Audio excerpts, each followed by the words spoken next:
Hi, my name is Lauren Brown and I'm a community partner with Self-eSTEM, and today we're going to be making milkshakes. For this experiment, you're going to need salt, water, ice, a spoon, creamer, and a top with a lid or a container with a lid. First things first, you're going to take your salt and you're gonna put 50 grams of salt into the bottom of your container. If you're like me and you don't have a scale, you're going to want to put about a thin layer of about half a centimeter to a centimeter of salt. Go ahead and put your creamer in and then surround it with ice all the way to the top.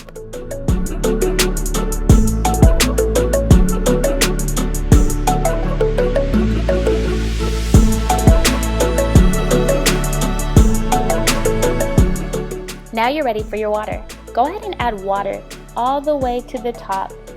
Leave some space, just enough so that you can put your lid on without spilling.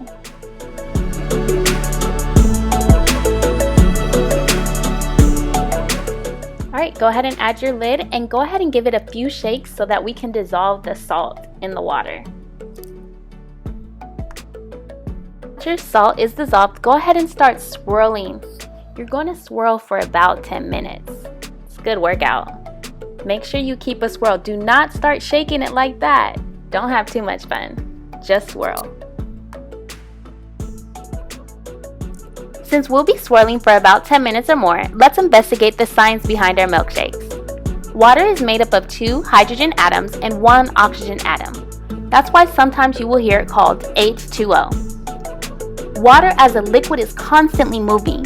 But as ice, it only vibrates, moving very slowly in a crystal lattice structure held together by hydrogen bonds.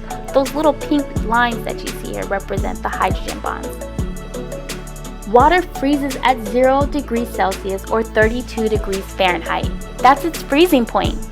However, once salt is added, the freezing point is lowered. Salt, or sodium chloride, is made up of sodium and chlorine. Once salt or sodium chloride is added to the water, it breaks into sodium and chloride ions. Once dissolved into the water, the sodium and chloride ions block the water molecules from getting close enough to each other to organize into that crystal lattice structure that we saw earlier. Since the salt is interfering with the crystal lattice structure, the ice is going to turn it into a liquid.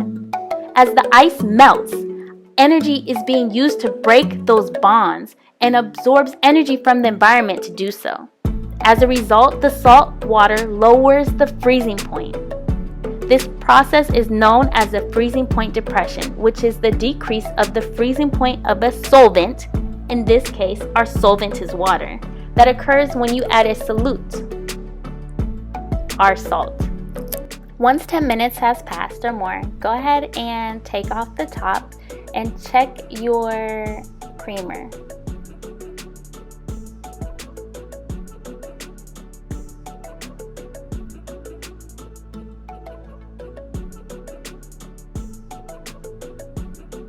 You're going to want to shake it, and if you hear that slushy feeling, go ahead and put it back in. If you feel like it's solid, you don't hear that slushy feeling, then you're good to go. Go ahead and open it and enjoy! I hope yours was as good as mine.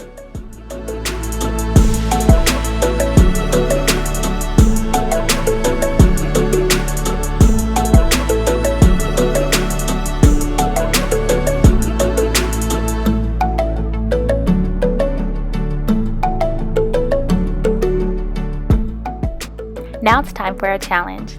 Try this experiment again with different creamers. Do you think all creamers will freeze the same? Try it with different containers.